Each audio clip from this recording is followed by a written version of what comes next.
Hi, this is Phil, and I'm here to tell you all about the Capes and Lunatics Patreon. Get early access to all of our interviews, including the monthly Chichester chats with writer and comic book legend DG Chichester, new episodes of classic Capes and Lunatics shows, including The Quantum Zone, This, That, or the Third, and many, many more specials, all completely uncensored. Access starts for $3 a month, full video when you pledge $5 a month. Check out the link in our show notes or go to patreon.com/capesandlunatics. Hope to see you there.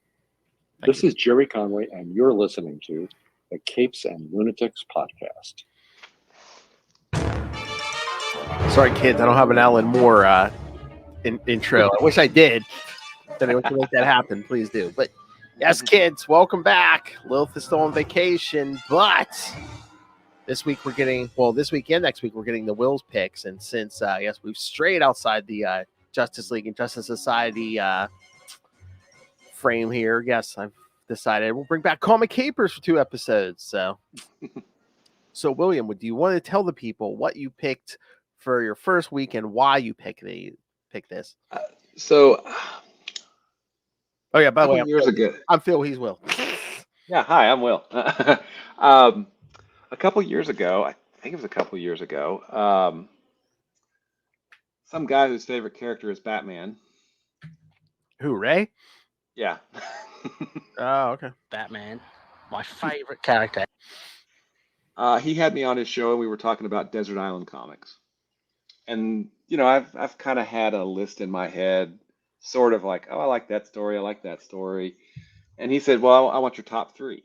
I'm like, holy crap, that's a hard list to make. But I said, okay, cool. Let me go ahead and I'm gonna just start writing down stories that I remember, that have stuck with me, right? And there's some good stories. I think I did a top 20, but one of those stories was Tom Strong #3, which is the what is it, Aztec? What's the name of that one?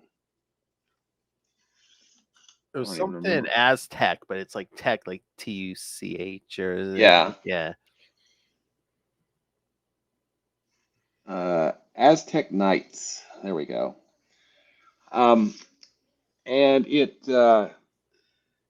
illustrates something in philosophy called the prisoner's dilemma, right? If you're held prisoner and you narc on the other person, you get to go free, but they don't. If you don't narc and they narc, you don't go free and they do. But if neither of you narc, you both go free. So ultimately, trust is better. Trust that they're going to not sell you out, and they trust that you won't sell them out. That leads to marginally better outcomes. Trust is best, which resonated with me apparently from many years ago. So that's one of those stories that was on that list, and I said, you know what? I reread it, and I reread it again for tonight, and I really, really enjoy that. The other thing, Tom Strong is written by Alan Moore, who's phenomenal. I mean, he's sometimes he's done something like in Promethea. He has a 2-page spread where it's the infinity symbol, and you can join the conversation at any point around it, and it just works. I'm like, that's just showing off, right? I mean, that's just showing off. But he's obviously a wonderful writer. Yes. And Chris Sprouse, I have been in love with his art since he was on Legionnaires and Legion of Superheroes. And we talked about some of those issues a long time. Was that last year when we talked about that? Has it already been a year? Last year, yes. It was last September, yes. Wow. Okay, cool. So that's why I came with this story. And now the other story is going to be from Global Frequency.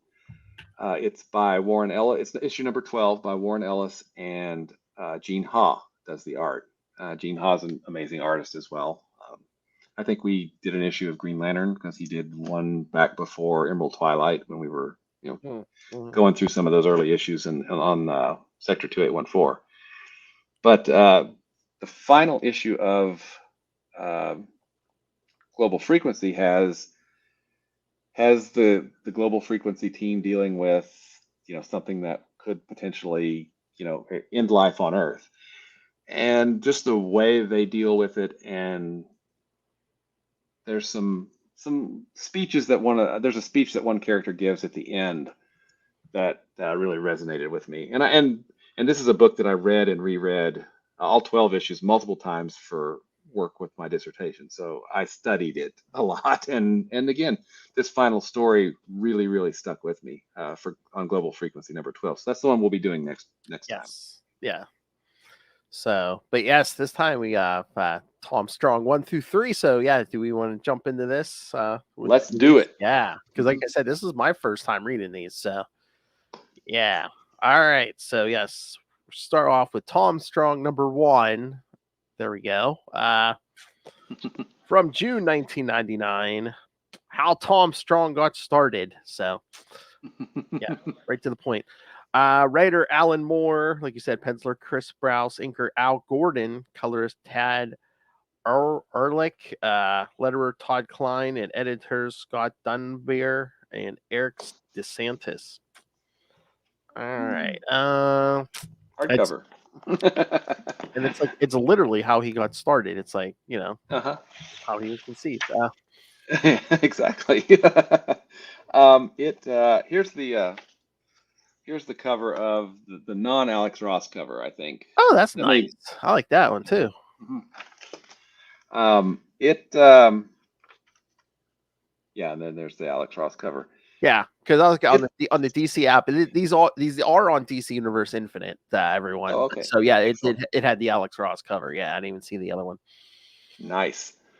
So yeah, this came out of this was the debut book from Alan Moore's ABC Comics line, America's Best Comics line of comics that was published by Wildstorm as part of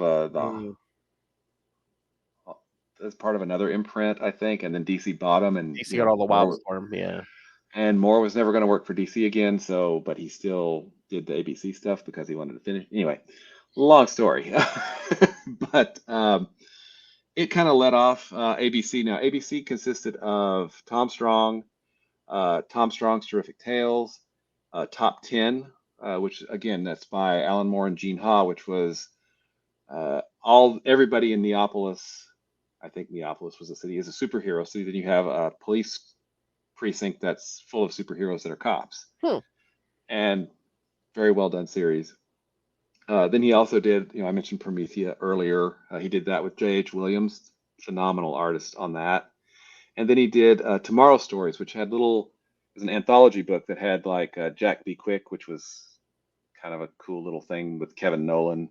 And then he had, I can't remember some of the other characters in there. Gray Shirt, I think, was kind of like a Spirit-esque character. But yeah, it was, so there were 4 titles, and I think Tom Strong lasted the longest and did 36 issues, but they naturally came to an end because he told the stories that he wanted to tell with all of them. So nice little universe that you can collect. Nice. All right, so how Tom Strong got started. Timmy Turbo is a young boy from a futuristic city, Millennium City, who is a very big fan of Tom Strong. During his commute to school via cable car, Timmy reads from a Tom Strong magazine outlining the hero's origins. But while he reads, and unbeknownst to Timmy, Strong foils an attempted raid on the car carried out by blimp bandits. When the two meet face to face following the incident, Timmy can hardly believe it. The following story of Tom Strong's early life was told within Timmy's magazine. Strong was born at around the start of the 20th century to 2 ingenious inventors, Sinclair and Susan Strong, who set out for a remote island, free from the influences of the outside world, where they could raise their children as well as conduct their research. This island was called Adabar Taru, and it was home to a mysterious tribe called the Ozu. The chief of the Ozu became very close to Mr. and Mrs. Strong, and after an earthquake killed his parents, Tom was taken in by the tribesmen. Due to his parents' earnest efforts since he was born, Tom was endowed with super strength and exceptional intellect. Also due to his strict diet of a root called gulaka, Tom gained increased longevity. In a few years following the deaths of his parents, Tom was able to implement vast technological advancements to the island's infrastructure and greatly modernized the Ozu's standard of living. When he reached his early 20s, he and it's supposed to be new. It's with a P. Newman. Newman? Yeah. Newman. Newman. An android created by Sinclair that had a hand in raising Tom since he was born, leave the island for the first time and set out for America. After spending long enough to make a name there, fight crime for a while, as well as battle the likes of Savine and Ingrid Weiss, Tom decides to return to Adabar Taru so that he can marry Dula. Is it Dula? The chief's I think daughter. so. Very many years later, Tom has reached an age of a little over 100 years, but due to the effects of the Goloka root, he doesn't look a day over 50. Together, Tom, Dula, Telsa, Tom and Dula's daughter, King Solomon, a vastly intelligent gorilla, and Newman make up the strong men of America. King Solomon has been reviewing applications for a new member of the group, and Timmy is ultimately selected. Yeah, that's their fan club, I think. Yeah, because didn't Strong Men of America. Yeah. Does he say? Is it next issue where it's like, yeah, you get the magazine, you get a ring or something, or You don't get the signed photo because they created the modular man. Yeah. yeah. They wanted a signed picture of Dula because she's really attractive. So and they're nerds. Yeah. All right. So yeah, I mean, I like this. Like, I wasn't familiar at all with Tom Strong. I remember seeing this like years and years ago, and I was just the name Tom Strong and like his appearance in that. I don't know why, but maybe I just didn't research enough. But I was thinking more like a Superman-esque character, I guess. Well, he does have that square jaw and dark hair, the square jaw, yeah. yeah, and just he's built like almost like Superman, yeah. He's almost built. He's almost like a pre-superhero character, like the pulps. Yeah. Like Doc Savage, the Man of Bronze and stuff like that. So he's got a real kind of pulp pre-superhero feel to him, but then he's got all these gadgets and technology and all this stuff, which is really cool. I do want to point out one thing in the issue. It just shows the range of Chris Sprouse as an artist, is that Timmy Turbo is specifically drawn really, really cartoony, right? Versus, very realistic Tom Strong and the rest of everything. And also, we have to give props to the letterer, because you'll notice that Timmy's the word balloons for Timmy are shaped differently, kind of. And I think this is a callback to some of those early comic strips, but I don't know this for a fact. But his word balloons are shaped differently than the modern word balloons that Tom Strong and everybody else gets, which I thought was just really. There's so many layers to this. It's really it's fun. I mean, it really is. You could tell it's like a labor of love, and just I don't know. What struck me with this first issue, it's kind of like a more modern, like a modern retelling almost of like Tarzan even. Yeah, exactly. It's that pulp feel, Yeah, because just obvious Tarzan being raised in like this pre-industrial civilization and stuff. Yeah. And I just have one more thing to say. Holy socks! Sorry. Watch your mouth. But yeah, I mean, I thought this was a great introduction. I mean, if anybody knows how to write the first issue of a comic, it's Alan Moore.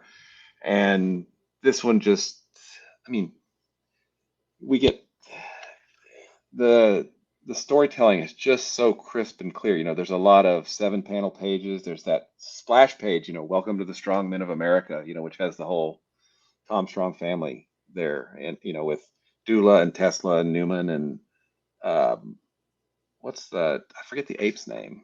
King Solomon. King Solomon, yeah. But the fact that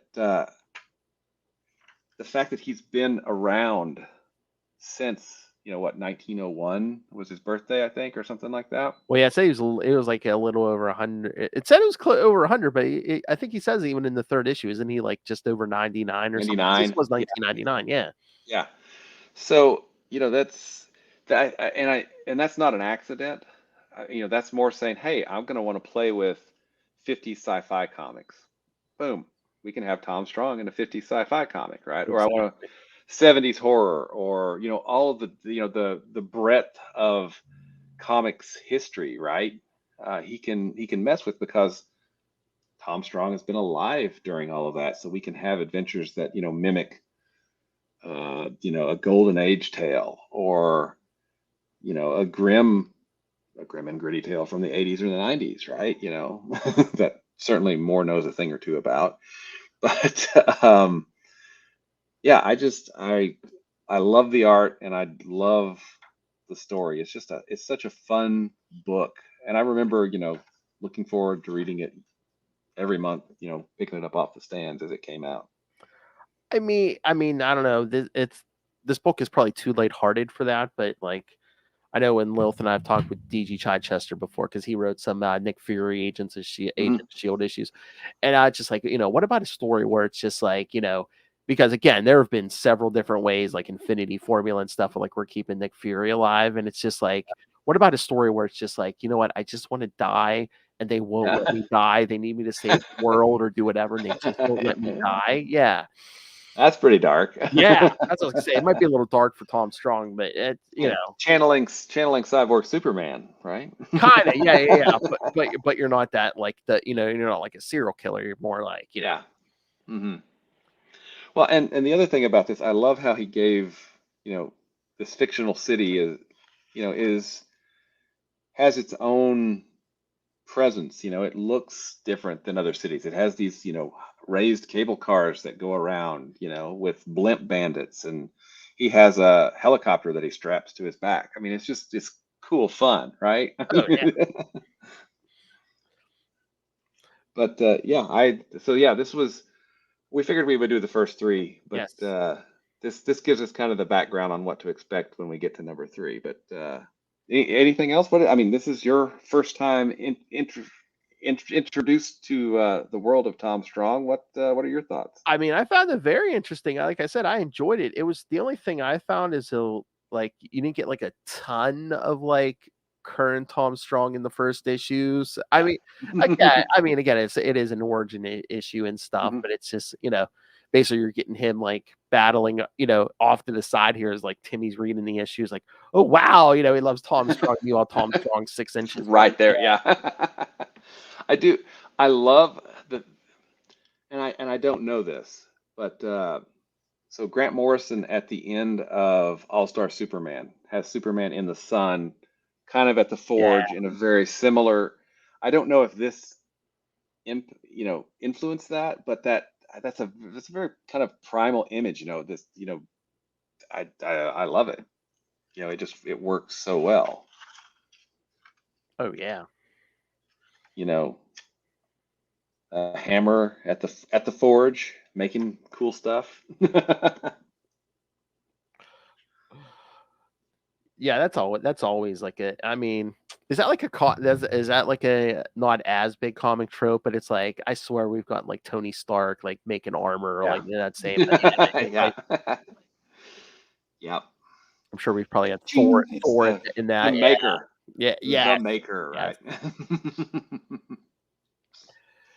Yep. Pretty cool.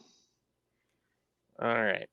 So yeah, no, I enjoyed it for my first read through, and I'm glad we did like the first 3 issues, because if I just jumped in at 3, I still would have liked it, but I don't think I would have appreciated it as much if I hadn't got like the origin and And number 4, we're not going to get to number 4, but it has an Arthur Adams cover, and it's got evil. Well, you don't have to say evil; it's assumed. It's got Nazis, so Tom Strong fight Nazis, which is cool. I know I did. I did see the cover of 4. Yeah, I was like, like busty Nazis. I was like, whoa. Yeah.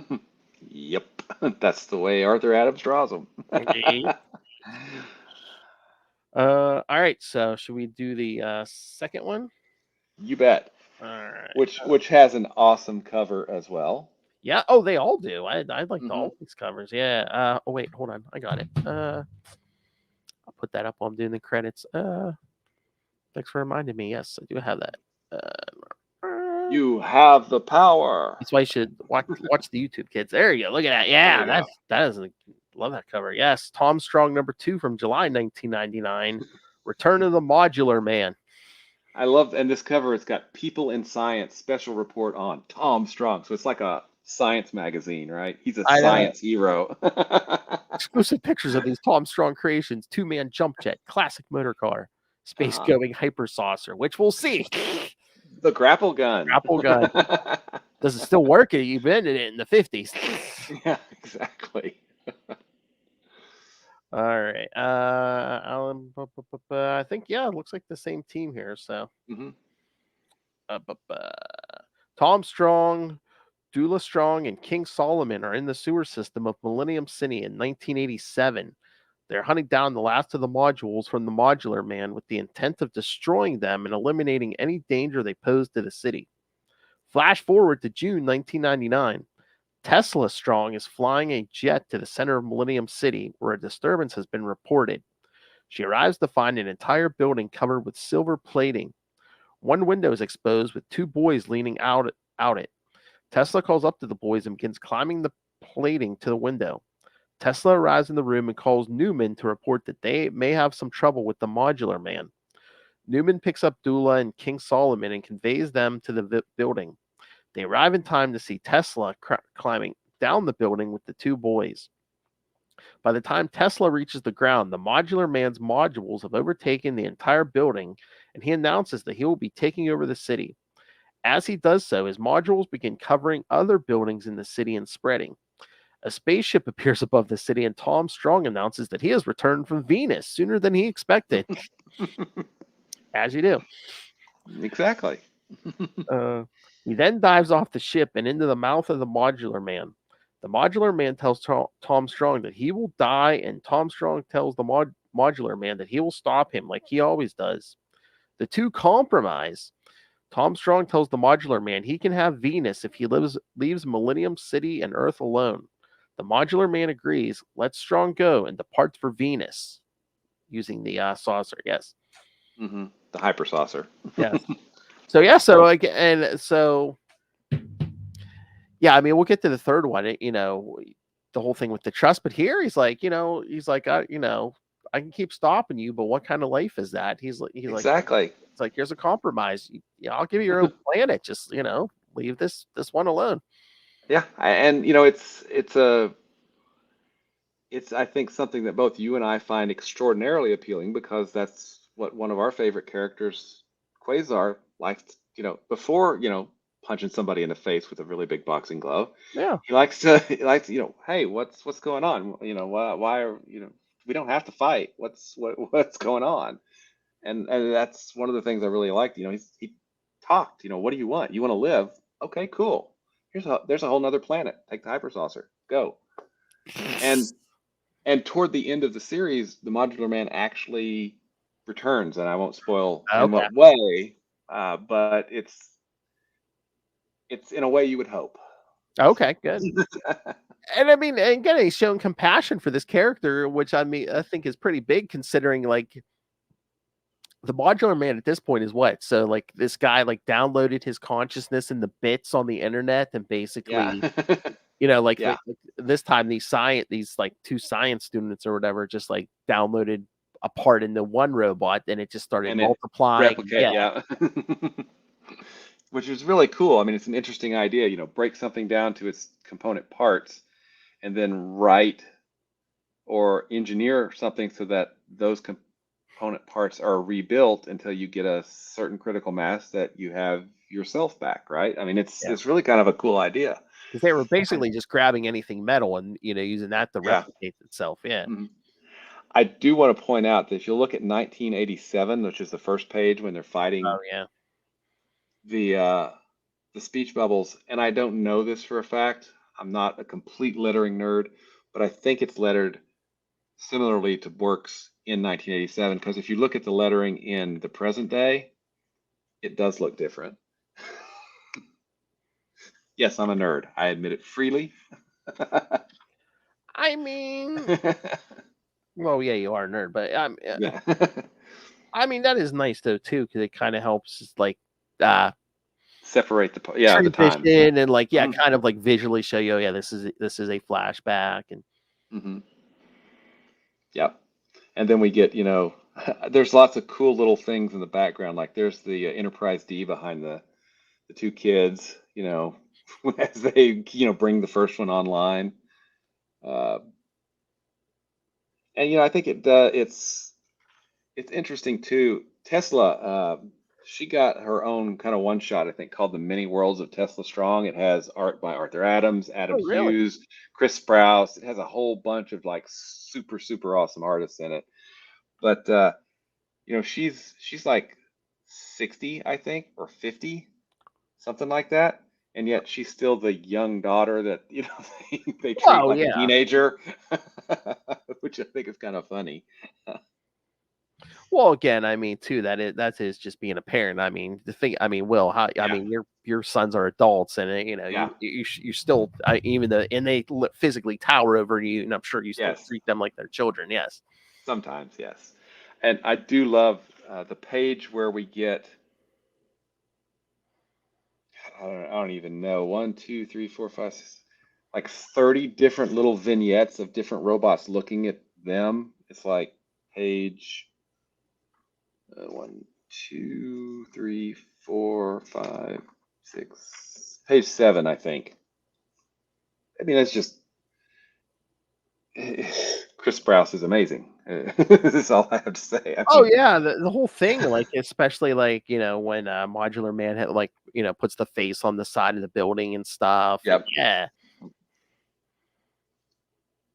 Or like when Yep, absolutely. Tom Strong dives in and like there's Yeah. they formed a brain and a physical brain in there. Yeah. And I just think the hypersaucer looks cool too. So there you Oh, the go. hypersauce is great. Yeah. And two, I like the word bubbles, when it's supposed to be like, I guess, echoey and it's Yeah. Yeah, I think that was really it. It made you pay attention to what you were reading, so that it did try to, visually approximate that echoey, lots and lots of voices speaking at once kind of thing, which was really cool. Oh, you know what else gave me the Superman vibes? The triangle on his chest. Come on. Yep. That's true. He's not Superman. He's a science hero. Exactly. Yeah. And actually, to take a little detour, Alan Moore wrote some really, really amazing Superman stories in the late 90s, early 2000s. It was for a Rob Liefeld title called Supreme, who was a Superman knockoff. But they were really, really good. In fact, I think Chris Sprouse worked with him a little bit toward the end of the Supreme run. But yeah, those are, it's Alan Moore. I mean, it's Alan Moore. Oh yeah, wasn't that Alan Moore too? That Superman story, whatever happened to the Man of Tomorrow? Exactly. Oh, I was gonna Yep. cover that. Yeah, that was like the last pre-crisis story. Yeah. Yep. And he also did the, for the Man Who Has Everything. Yes. Yeah. And I think Which I think there's also one. Was it a DC Comics Presents or something? There was like a Superman Swamp Thing. DC Comics presents. Yep. Yeah. Where Superman's like dying. Yeah. Yeah, he has way more smash hits than Yeah. other writer out there. But again, And number 2 ends with this, great, this is a life lesson that you can get from this story, right? Which I thought was kind of cool. I mean, this just really great, and I feel like a lot of the ABC stuff has kind of been forgotten in the last last 2 decades, because it's been 20 years. over 20 years. It's been over 20. God, I'm old, Phil. Old. But I don't see a lot of people referring to these. So it's, besides me really loving issue number 3, it's a way for us to talk about something that, I think more people should read, because it is really good. Oh yeah, and again, it's like if you start at number 1, it's like you don't really know. This is the beginning. You don't have to know any history or backstory or Nope. you get it all. Okay, I haven't, like I said, I only read the first 3 issues so far, so I have to know. So since this is 1999, do they do a Y2K issue? They kind of. Oh, The apocalypse happens oh yeah. at the millennium, and the apocalypse is not what you think. It's has to deal. It's deals with Promethea and what she's doing, because Mm. Promethea is really about more exploring magic and the symbology of magic and where it comes from and things like that. In this, it's brilliant. I mean, it really is. I love Tom Strong more just because it appeals to the 8-year-old kid in me. But Promethea, technically and structurally, is just so amazing. I mean, J.H. Williams as an artist is just phenomenal on that book, and Moore does some really really interesting things. But anyway, Promethea causes the apocalypse. I'll just leave it at that, and you can you can choose to read on if you want or not. Nice. Oh yeah, I plan on reading more of this. Yeah. Like I said, I really really like it. Again, it's like classic superhero stuff. Like you said, even get back to the pulps and stuff, and Yep. Yep. Absolutely. and again, I think Moore went out of his way to say it's like grim, like to make it too grim or gritty. Nope, not at all. I mean, but there are some pretty gruesome deaths in the issue we're about to see, but Yeah, that's uh, you know, don't deal with gods, right? exactly. All right, are we ready to get to number 3? You bet, sir. All right. All right. So there's the cover. That's another good one there. Yep, another great cover. Aztec Knights. All right. So Tom Strong, number 3, August 1999. Aztec TECH Knights. Oh yeah. Same team, except we got 2 pencilers, Chris Sprouse and Cully Hamner. Oh, I forgot about that. Yeah. Yeah. Oh, and you'll notice on the cover there that it's Aztec spelled as tech. You've got a progress bar that's gold Mm. at the top. It's the annexation of the Earth. This is how much progress that has gone. It's lots of little cool little things that you'll catch, in the that just help make these books so great. Like I said, you could tell like they were. I think they enjoyed these. Mm-hmm. All right. All right. So, in a parallel Earth, an advanced and futuristic Aztec empire has been invading and ruthlessly conquering other countless parallel worlds under the reign of. All right, it's spelled weird. Is that supposed to be Montezuma? Moctezuma. I don't know, because it's supposed to be like Montezuma or close to it. Because doesn't Tom Strong say, You make a joke, yeah. On my Earth, yeah, it means like diarrhea or something, It's like Yeah. So I was like, okay, it doesn't look like Montezuma, but he made the joke, so. Exactly. So Moctezuma, with existence from their literal artificial intelligent god, oh lord, Quetzalcoatl 9, who helped in guiding their conquest. Their next expansion is in Tom Strong's world. Tom Strong investigates a strange golden ziggurat that appeared in Millennium Park. He manages to enter the structure, but is ambushed and captured by the Aztecs. He is restrained to a sacrificial altar where he is to be sacrificed to Quetzalcoatl 9. In this case, his intelligence will be fatally and digitally recorded into the artificial god. Resistance is futile, Tom Strong.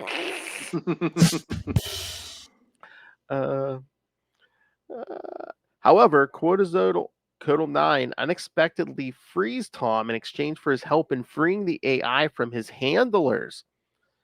AI running amok. Amok.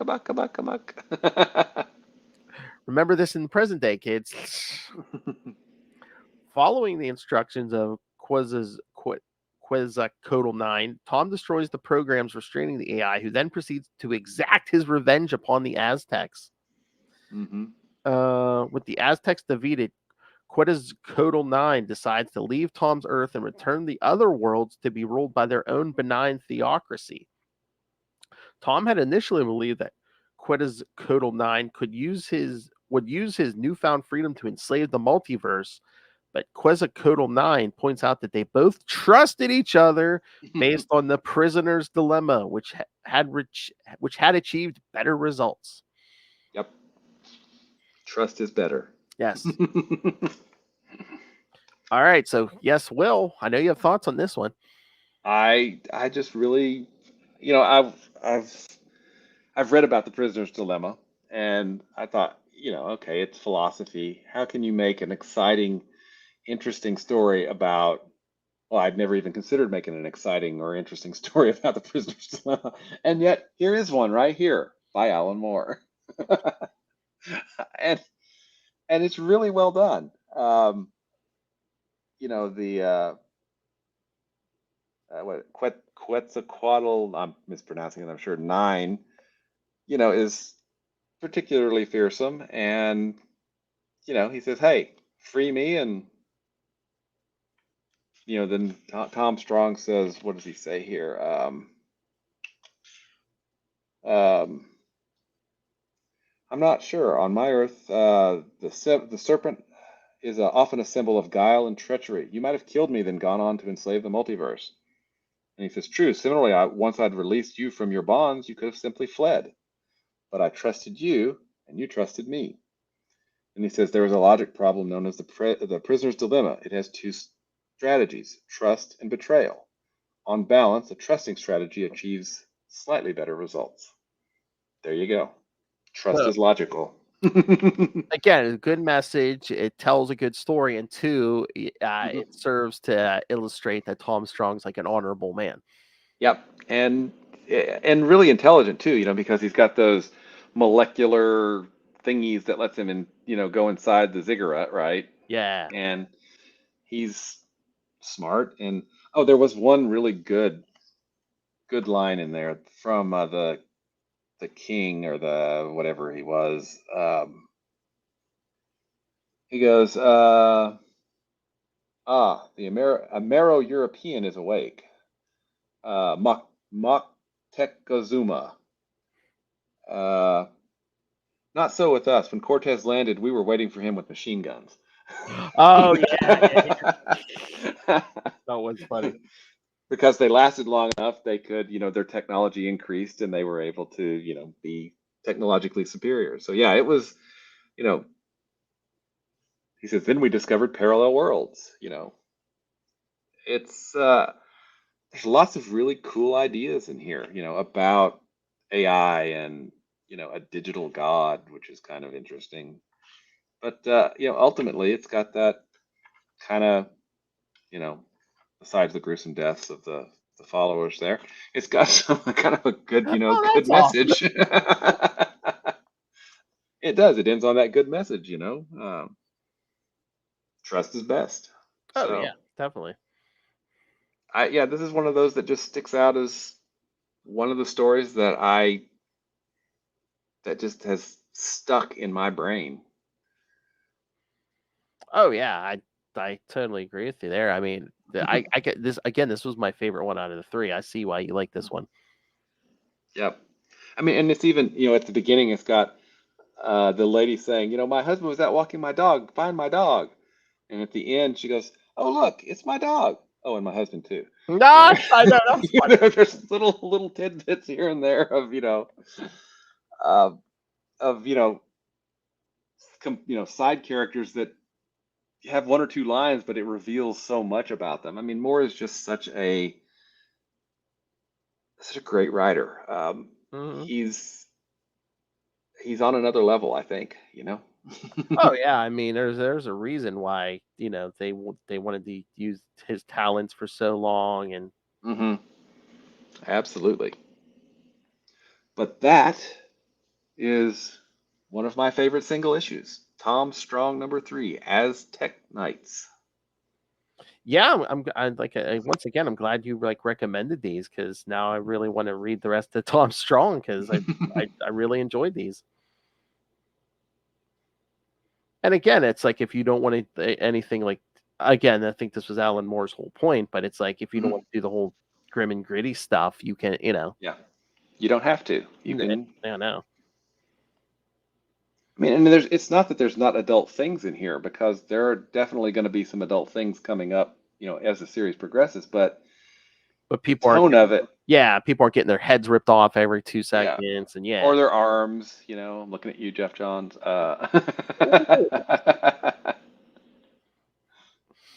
exactly. It was just Fun. fun comics, kids. Yes. hmm Comics can be fun. They can.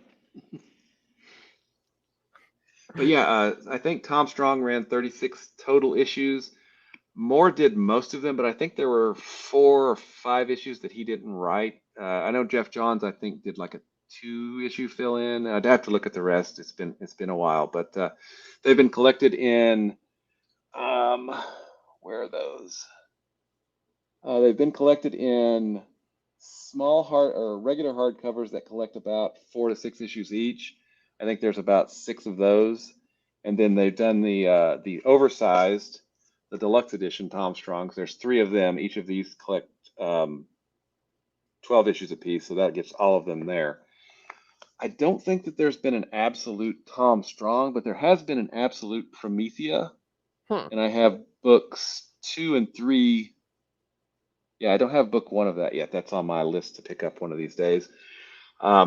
But I can say that the Promethea also comes in, individual hardcovers. They've been trades, just like there were trades for Tom Strong. Promethea is, in those absolute editions, you get to see more of the art, not necessarily more of the art, but the art in a larger size. And J.H. Williams' art is breathtaking in places. Yeah, I do like J.H. Williams stuff. I remember some of his stuff on like Batman and stuff. Yeah. Yeah, and he was on Batwoman for quite a while, I think. Batwoman too. Yes, I definitely remember Batwoman. Yes. Mm-hmm. So, yes, we're very good picks, Will. Not that I'm surprised. I mean, Thank you. yeah, I did like your suggestions for the Legion stuff last year. So yes, I mean, again, kids, he taught this stuff. He knows. I'm a nerd. And the other thing is, I have to say,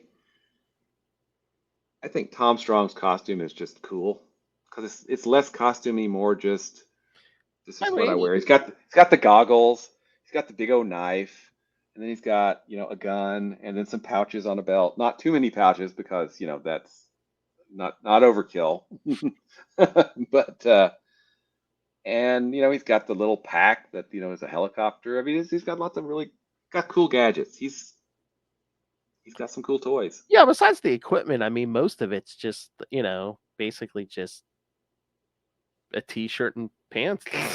Exactly, with the big blue triangle on it, which is something I thought also was interesting in that because of the the tribe, when he they helped him learn how to unlock parts of his mind so that he can focus on controlling pain and things like that, because when he was fighting some of those Aztecs. Oh yeah.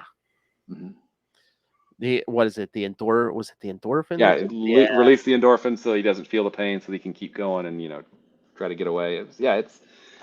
It's got some really interesting ideas, and and ultimately how Tom Strong got started is such a Victorian type tale. It's Tarzan, it's the Jungle Book, it's it's all of those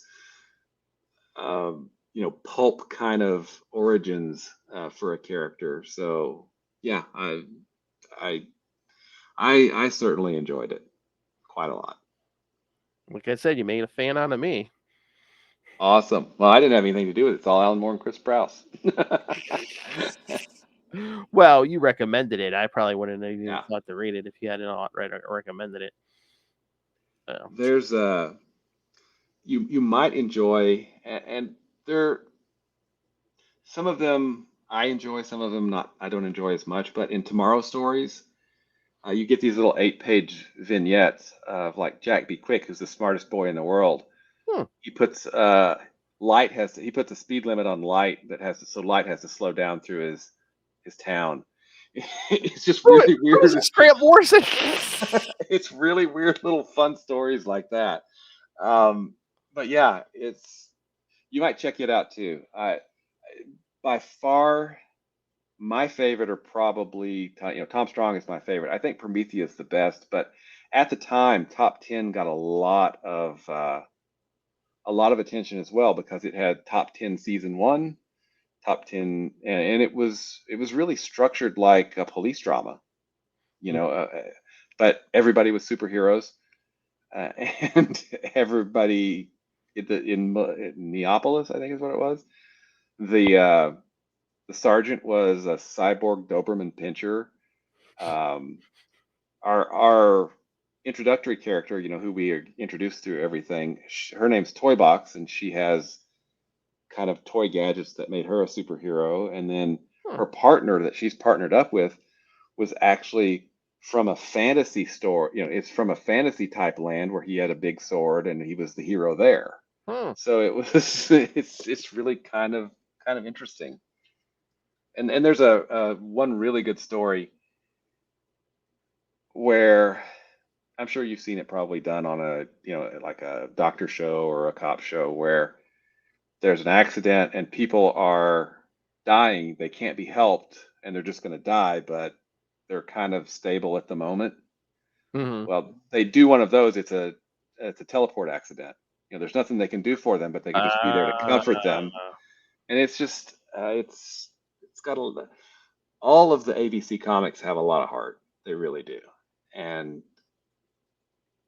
it's, again, Tom Strong, my favorite. Promethea, I think, is marginally the best of the series, but they're all certainly worth reading. It sound fun. I mean, if it's as good as Tom Strong, he sold me. Mm-hmm. Well, and I think, let me see. I should have looked this up earlier.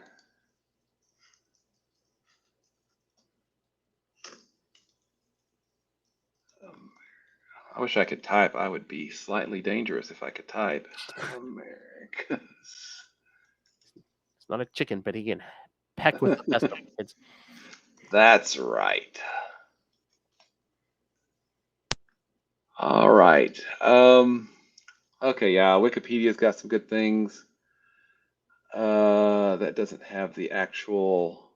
Oh, I'd forgotten that retroactively, the League of Extraordinary Gentlemen was kind of added into America's Best Comics. Oh, really? Mm-hmm. I don't think they really refer to it much, but it was I think it was published under that banner. So let's see. Here we go. Found a reading order out here. Oh, what, for all the ABC comics? Uh-huh. Looks like top 10 has 12 issues. Tomorrow Stories has 6. Promethea has 1 through 6, 12. There was a limited series, Smacks. He's the demi ogre cop that Toybox is teamed up with. He gets his own 5-issue series. Tom Strong, Tomorrow Stories, and then Tom Strong's Terrific Tales. Yeah, all told, I think it ended in 2010, 2009. So there's not a ton of issues.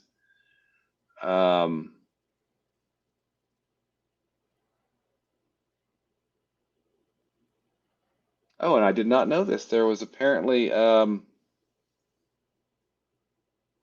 there have been some continuations past 2005, 2005, I think. There's been 2 limited series, but they're not written by Moore, but Chris Sprouse still does the art. It was Tom Strong and the Planet of Peril, and what is the other one? I don't remember that. I'll have to do some more research, but we can put together a checklist of issues or something, or I can do that and shoot it off to you, sir. Okay, yeah, please. Mhm. All right. All right. So, any other thoughts on Tom Strong? You are the expert here. Read more. It's I think good. I think it's a good message for life. Just read more. Yep, exactly. Read more. Alan Moore. Did not totally mean that, but that is such an awesome pun. I wish I'd have thought of it. But no, America's Best Comics, I think as a line really succeeded, and they're definitely worth reading. It's hard to believe it's been 20 years since they came out. Over 20 years. Well. Yeah. Shh, Phil, give me this. Give me this. But yeah, definitely give them a try. They're good books. Wait a minute. Next year next year might be 25 years, wouldn't it? I was gonna say I might be able to talk Lilith into doing something. Maybe the three of us can do some next year for the Yeah, 25th 25th anniversary. Hey, Will, that's fine. I mean, I'm old too. I always forget that. I'm like, oh yeah, the early 90s was 30 years ago. Oh. Well, okay, I may have explained this on like Sector 2814, but to me, growing up, I started reading comics when I was, 8, 9, Yeah, 10, same here. regularly. And to me, I would look in there and you would see those ads for Mile High Comics, and you would see, Fantastic Four #1, Avengers #1. So to me, the 60s are, around 20 years ago. That's when the 60s are. And I'm still in my brain, lodged here. It's like, oh, the 60s are only about 20 years ago. No, they're not. No. They're 60 years ago now. And I've actually slowly been going through and bagging and boarding and a lot of my comics, and I'm like, oh hey, yeah, that was that new series. No, that was the new series of Aquaman. Yeah, that was in 2005. Yeah. You know what? I do that too. I think maybe it's just from reading comics in the 90s. Anything like after 2000, I'm like, oh yeah, that's the new stuff. And I'm just like, Yeah, wait, no, wait. How's that new if it's it's the 20 old years stuff ago? now. Yeah. If we're lucky, we all get older, right? Yeah. Oh yeah, I got depressed when I saw a statistic. They're like, oh yeah, we're as far from the 90s as the 90s were from the 60s when all that Marvel stuff started. More, Spider-Man, Fantastic Four, Yeah. all that. And it's like, oh. Yeah. That doesn't kick. That's not a kick to the ego at all, is it? Yeah. All right. So next time, like you said, we're going to cover global frequency number 12, correct? Hmm. And global frequency is much more probably adult and grittier take on, well, just an adult and grittier tone for the book in general. But definitely the last issue. There's definitely some murderation going on that you'll see, and there's a whole lot of stupidity too. We'll talk more about the stupidity that's leading to this latest uh, planet-threatening event that the team has to tackle. But Nice. I would highly recommend all of ABC Comics. I would also highly recommend all of Global Frequency. They're really done in one issues, and every issue has a different artist. And one of Warren Ellis is the writer. One of the strong suits that he has is he's really able to play to the strengths of whatever artist he's working with at that time. And these stories give this kind of almost like yeah, and I'm going to date myself, early X-Files, from the 90s, of course. But they're investigating these things, and they're a global rescue organization, is what the Global Frequency is. And it's a really interesting book, and I think a really well done book, and especially that final issue, which which has stuck with me for God. Is this from 2000? When did this book come out, Phil? Is this one over 20 years old as well? Oh, Global Frequency. Yeah. Let's say, tell me better than me, but here I'll look this up. Global.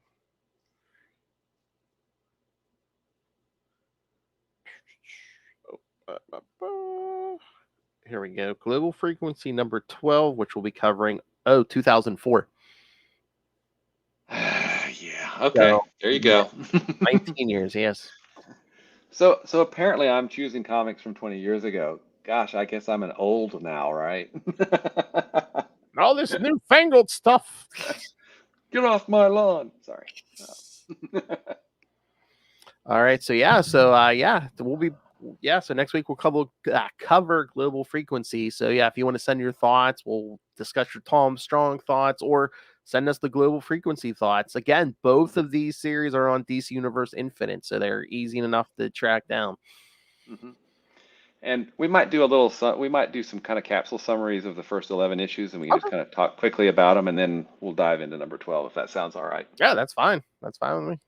All right. These are your picks. All right, kids. So so send us all your thoughts. Email us CapesandLunatics@gmail.com, or call the voicemail 614-382-2737. That's 614-38-CAPES.